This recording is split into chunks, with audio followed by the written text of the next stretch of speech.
Tired of an Aisensy API number cluttering your account or raising security concerns? Today, we'll cut through the confusion and show you exactly how to remove it, keeping your communication channels secure and your data private. First, head over to the Aisensy website and log into your account. Make sure you're using the correct credentials, the ones associated with the account where you want to remove the API number. Once you're logged in, navigate to the Settings or Account Settings section. This is usually found in the top right corner of the dashboard, or in a left-hand side menu. Look for an icon that resembles a gear or a profile.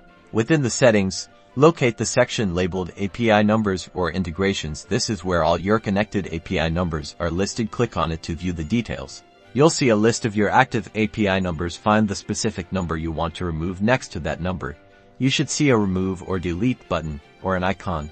It might look like a trash can. Click the Remove or Delete button. A confirmation pop-up will appear, asking if you're sure you want to proceed. Read the message carefully, as this action is usually irreversible. If you're certain, click the Confirm button. This will initiate the removal process. The page should refresh, and the API number will be removed from the list. You might also see a success message confirming the removal, and that's it. You've successfully removed an API number from your Aisensy account, maintaining better control over your communication channels and data security.